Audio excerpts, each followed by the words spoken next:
So here you are, going to run ProPresenter for the church, and we want to go through your checklist of what you're going to get done to prepare for service. Now, when you're running this ProPresenter, you are a major part of the church service. You can easily keep the message flowing so that people can be engaged in what Holy Spirit is speaking through the preacher, or through a lack of attention or just not being prepared. You can distract from the message, interrupt the flow of the Spirit, and really get in the way of what God is trying to accomplish that Sunday. So let's focus in and see what we need to get done on Sunday morning to make sure that the message goes forth, that the worship goes forth, that people can encounter God without interruption.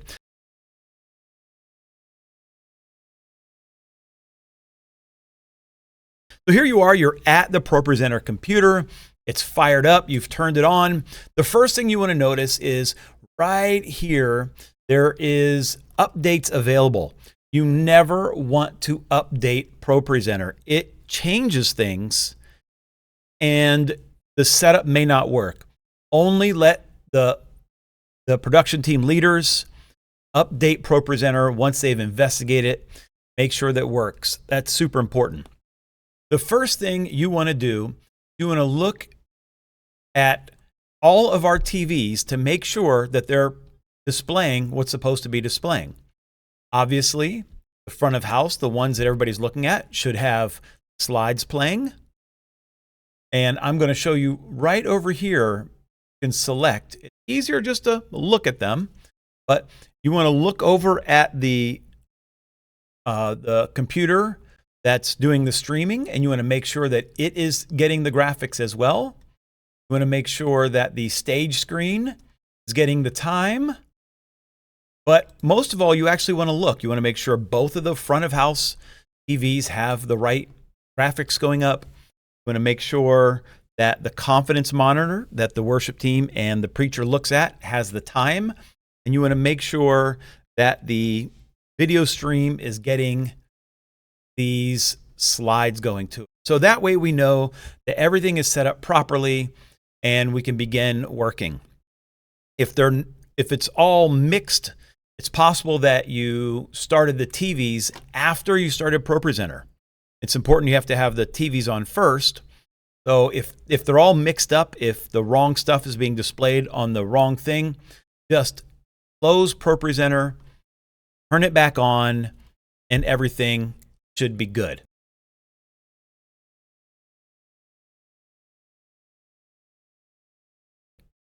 The next thing you're going to do is you're going to look at the slideshow. You want to take off any slides that are no longer applicable. Like we just came through Christmas, so if there's any Christmas slides, you just want to click on that slide, hit the delete button to delete it. Next thing we want to do is we have to understand that when we go through the entire service, the Sunday message, it's important that we click every slide. This very first one sets up all the screens so that this goes the right place and everything goes to the right place. When we go to worship, everything changes. So we have to click this welcome, because when we click this welcome, it changes. I want to show you here the stage screen. Instead of the stage screen showing the graphics, now it's ready to start showing text. We want to make sure that we go through all that. Now, next thing, after we make sure all these graphics are correct for our slideshow, we want to go through our service schedule and make sure we have the right songs here. God, joy to the world, all hail King Jesus, and you're listening to the worship team practicing to make sure we have the right songs here. Sometimes songs have a same name, but they have a different song. We want to make sure we have the right songs here. Then we want to go into the announcements. The announcements should match what's on the service schedule. Now, here clearly, we're not having the jingle and mingle because, well, it's past Christmas. We would delete that one, and we see the Christmas one is not needed. And then if we see that there's announcements that there's no graphics for, we either need to get the graphic and put it in there, or we need to ask somebody to help us to make sure we get the graphics for the slideshow. We want to click through and make sure all these slides work properly. Welcome, we're glad you're here. While they're welcome, make sure we have the person's name. All these graphics work. Next thing is we go into the offering. We make sure the offering slides work. We have the right people, the right verse from the Bible for the offering. So that is the first thing that we do when we come and we're ready for service.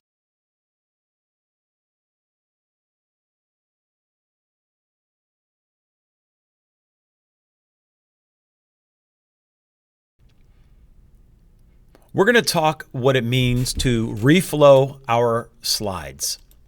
Now, I made this a little bigger over here. You can make this screen larger or smaller just by dragging this over.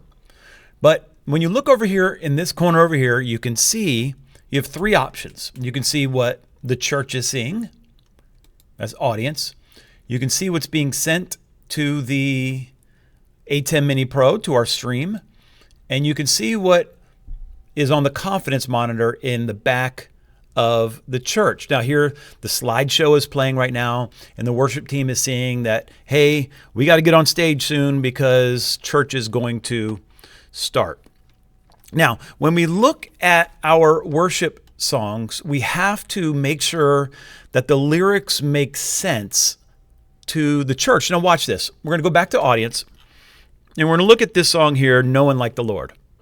Now, the first slide here is, there is no one on the throne, Jesus holy.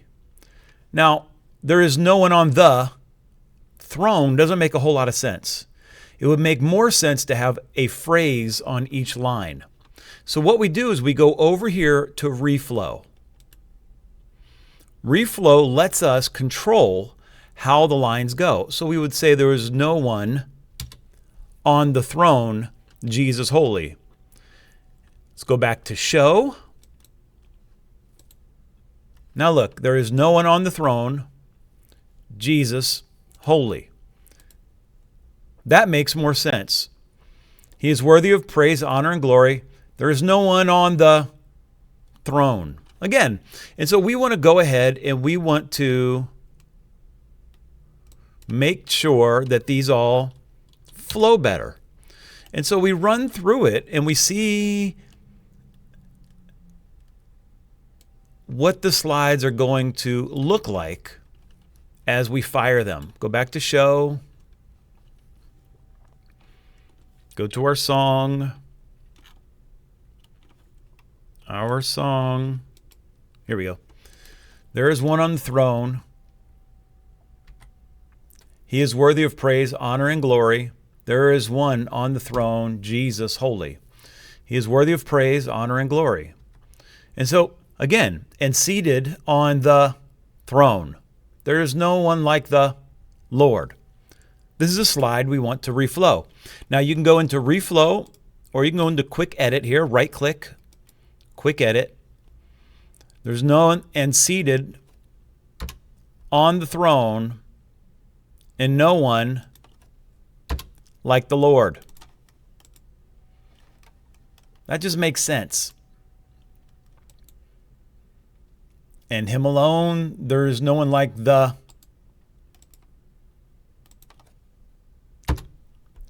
Lord. You see that?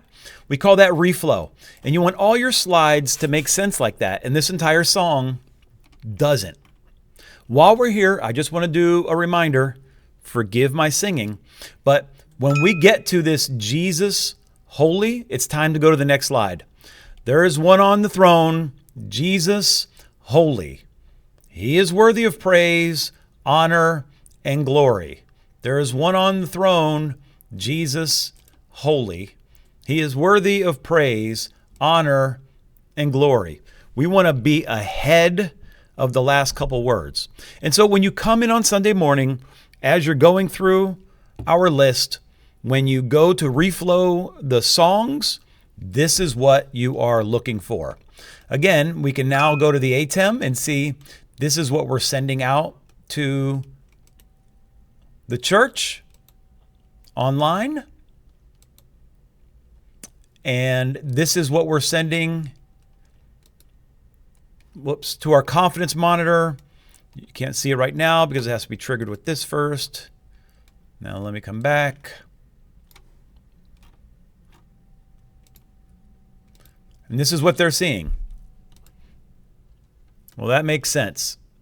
And if we don't wait too long, we help the worship team with the lyrics. Since they don't have the lyrics in front of them anymore, they're really counting on you.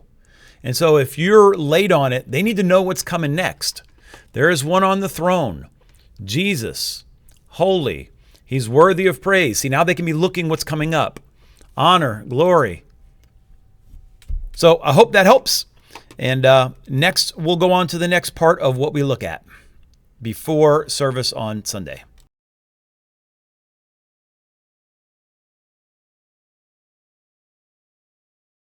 Now we're going to start talking about what happens when the preacher or speaker gets on stage. At that point of the service, done the last worship song. We've done the Apostles' Creed. And after the Apostles' Creed, we say, bless someone near you. After that happens, while people are blessing someone near them, throw up the slideshow. This is going to be showing announcements and whatnot that's happening while people are greeting one another. Eventually, I'll be on stage at this point. I might be encouraging. I might be telling a story. And you see here, when I get on stage and I start talking, you just put up this graphic right here. And it will show the series graphic. Now, I might be talking about how good worship was. I might be praying. I might be prophesying, might be exhorting. You leave this up until, watch what it says, Pastor Carl introduces himself, put up the next slide. So at some point, I'm going to say, hey, I'm Carl Thomas, the lead pastor of Revival Life Church. When you put that up, that is when my countdown timer begins. And that's when my sermon starts. So I need you to put that up at the right time, and it switches everything. Now, I will advance it. Merry Christmas, because this Christmas service and whatever the next slide is. And as you are going through these slides before service, you have to be able to notice something. Okay, it says this, Pastor Carl, but it actually has the series graphic, so we know that one's good. Check this one. That's how it's supposed to look. Next one, we look at a graphic, and it's showing the graphic. We have to do this every week. Series graphic, the series graphic. We go to this next one, and there's a graphic. Graphic is not showing. It's important. Have to check this. Otherwise, the people will not see it. And if we go to the stream, they don't see it either. What we need to do is, watch this, right-click, convert media action to slide element. Now when we click on it, we get the graphic here. They have the graphic to send to the stream. Check the next one. The king breaks the divide. Now, we're going to talk about macros. That's what these little M's are up here. This is important, but it's super simple. You look on the right, we have 4 macros we use every service. One is for Bible verses. One is if we want the series graphic to show on stage, but I will get this note. Even though people are seeing the series graphic, I have notes that I get to read. That's what this text is. This text isn't going out to everybody else. It's just for me. So that shows the series graphic. Series graphic on stage for everybody to look at, notes for me. Next one is clearly a note, but it has this red M Bible. And we read that and we know there's no way that's what this note is supposed to, this slide is supposed to. Clearly that's supposed to be a note just for me, not for everybody else. So we have two options. Number one, we can change it to a series graphic, or we can turn it into a note. Since this already has a macro on it, we need to change the macro. We can't just put another macro on it. So we right click, Edit Action Bible. You see how it's red? So it's got the Bible on it, and we want it to be Notes. Edit Action Bible, Notes. Now when we click on it, it just shows the text background, and when I look at the screen, it will show me my note, and the people online aren't getting anything. That's what we want. Now this next one is a Bible verse. So that Bible verse looks good. When it's Bible verses are set up to take the entire screen. When it's tight text like this, a point, nice and tight. Bible verses take up the full screen, and it will compress or expand the Bible verse, take up the whole screen. So you see on this one, not a lot of text, makes it bigger. A little more text makes it smaller. Again, a lot of text, it fits it all on the screen. But now we look at this one, and there's nothing on it. So if we were to go from there to here, it uses the last one you clicked. So there is no macro on here, and we know it's supposed to be a Bible verse. We drag Bible, pull that macro onto here. Now when we click it, it's Bible. Now let's say that I have not advanced this, and I'm telling a story now. This is still showing up in the ATEM. Now, the video switcher person should take this down at some point when we're not talking about it so it doesn't stay over all of video. But at some point, you're like, Pastor's not talking about this anymore. And in the past, what people would do is they'd like, oh, we'll just go over here. Now, the problem with that is when I'm looking at the screen, I don't know what my next note is because you've moved the order of things. So we stay here. And what we can do is, we don't want people to have to stare at this forever. We can just click Notes. And it just clears it for everybody. Or we can put Series Graphic. Doesn't change the thing, but it lets me continue to see the notes. And what we want to do every Sunday is, we want to go through every single slide to make sure what we're looking at is working out. Clearly, I'm never going to have a point that says Isaiah, comma, you can figure out a sign, I will give my own, the sign God gives is a child, and the name will be the child. That's clearly a note. That's not a point. This is a point, and it looks like a point. Now we have this next one. Look, clearly, that's a note, and there's nothing on it. We grab the note macro, we drag it on there. Let's say you missed it and this went up and we're like, oh my goodness, you can just quickly hit note. It'll clear it out and drag it on there. And every Sunday you want to go through all of these and make sure that points are points, notes are notes, Bible verses are Bible verses. If there is a long stretch where there's a bunch of notes in a row, like here's 3 notes in a row, or if there's 4 or 5 in a row, look at this. Look, we see there's no macro on this one. That should be a point, obviously. So we'll just put tight text onto that. Faith requires response without full understanding. And say there's a bunch of notes in a row and you're looking at it and you're like, you know what? Maybe we should just put the series graphic on this one instead. So if I'm talking a long time, you can just hit series graphic and it goes up just to kind of make something happen on the screen there. Or ahead of time, you can go ahead and edit the action from note, what it is right now, and make it series graphic. Then it'll pop up. That is what we want to do. We want to end with a blank slide so I can kind of talk and do whatever. We want to go through that way. Hope that makes sense. If you have any questions, you can ask anybody in leadership. And don't forget, this has to happen before service, and we want it to happen before our guests arrive, so they're not going through the entire message before the message is